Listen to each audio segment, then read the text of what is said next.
Con su venia, presidente. Adelante, por favor. Sin duda, una de las personas más reconocidas en nuestro país y fuera de nuestro país es la figura de Benito Pablo Juárez García, un hombre que ha trascendido por muchas formas. Podemos hablar desde la imagen, las pinturas, los timbres, las postales, los bustos, una cantidad de documentos que circulan a nivel mundial de esta figura emblemática. Pero hablar de él es entender un poco la formación que tuvo. Sin duda alguna, nuestro país hoy debe recurrir a ese tipo de formación, o al menos, diríamos, al contexto en el que se formó, vivió y honró su congruencia en valores y en tenacidad en el trabajo permanente que tuvo. Podríamos decir que la datación histórica de Benito Juárez, que inicia en 1806 en Guelatao, Oaxaca, tuvo como contexto en su crecimiento, tal vez hasta los 22 años, podríamos decir acontecimientos sumamente relevantes. Podríamos enumerar el primero, el Plan de Iguala, que de alguna manera ya presencia de una forma joven y que le da elementos de lo que sin duda convulsionaba al país y que era un poco la premonición para la independencia o la consumación de la independencia con este Plan de Iguala.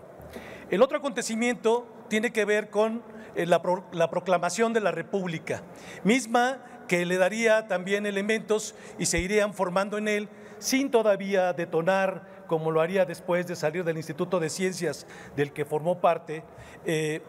una forma de ver la vida y las leyes y la justicia en México. Estos dos elementos, sin duda, aunque él estaba formado y creció dentro de un seminario, y lo traza como lo dicen nuestros libros de texto, que sin duda todos tenemos una referencia básica de él, porque describen a un pastorcito que caminaba con rebaño y que trabajaba en el campo, que andaba descalzo, vestido de manta, y que era una descripción, digamos, muy coloquial de la figura de Benito Juárez y que trasladó ese escenario de su formación en la que creció y que después da un salto cuando en Oaxaca el legislativo da la instrucción de abrir este Instituto de Ciencias y Artes y que le permite a él, digamos, por curiosidad o por aburrimiento en la teología, salir del área del seminario y trasladarse a su formación, que en muy breve paso se iba a consolidar en un gran jurista. Es decir,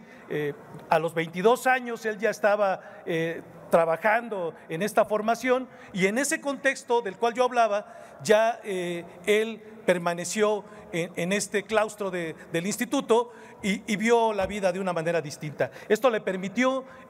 instalarse en lo que iba a ser la tarea de las leyes y la defensa, cosa no muy sencilla para él y para su tiempo, puesto que las condiciones en las que la sociedad se desarrollaba no eran simples, y quiero enumerar algunas de ellas. Debo de decir que cuando él termina los 3 años, 4 años en el Instituto de Ciencias, toma su primer cargo como regidor, pero además hace tareas de abogacía, principalmente en defensa de sus clientes que eran campesinos, humildes, y que generalmente muchas de los litigios que él llevaba a cabo pues eran contra el clero y finalmente contra la usura que en aquel entonces tenía esta institución y que de alguna manera fue generando lo que a la postre más adelante iban a ser estas reformas a la ley.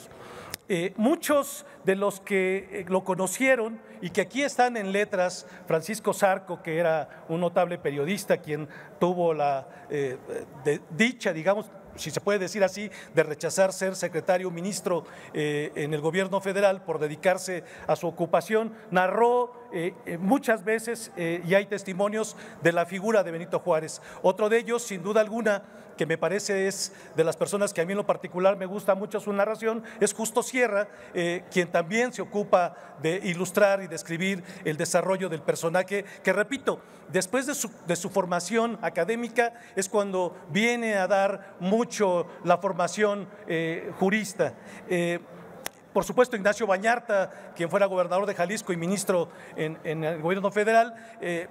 también narró esta parte importante. Pero voy a detalle.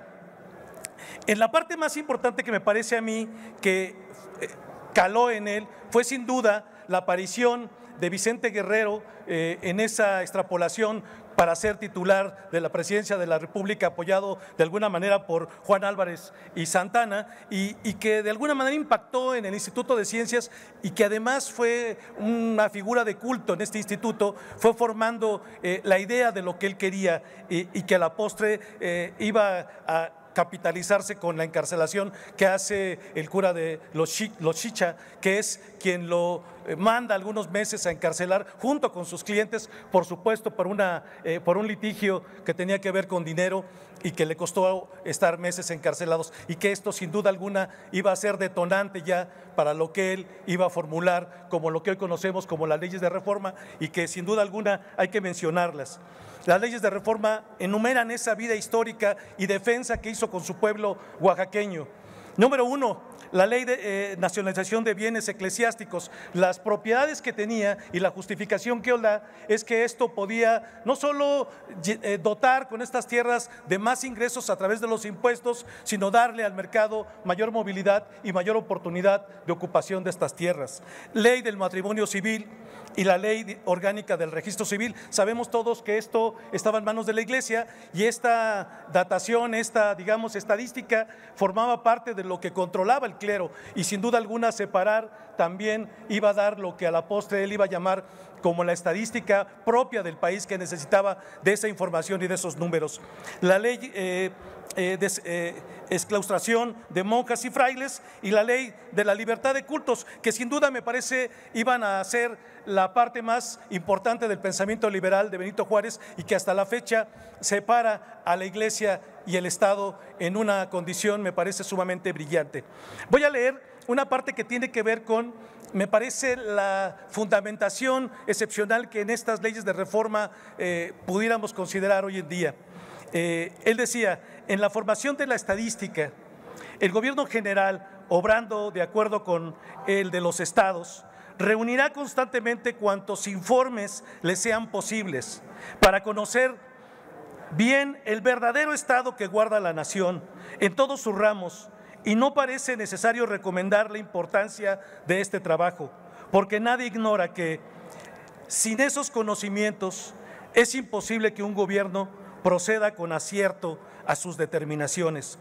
Estos datos se publicarán periódicamente por medio de la prensa, porque su conocimiento no importa únicamente al gobierno, sino a todos y a cada uno de los individuos en sociedad. Aquí hay libertad de expresión, hay, digamos, transparencia, hay información, no hay ocultación. Si vamos a honrar a Benito Juárez en estas fechas, hay que considerar esta frase que él escribió para la fundamentación de las leyes de reforma. Es cuanto, señor presidente. Muchas gracias.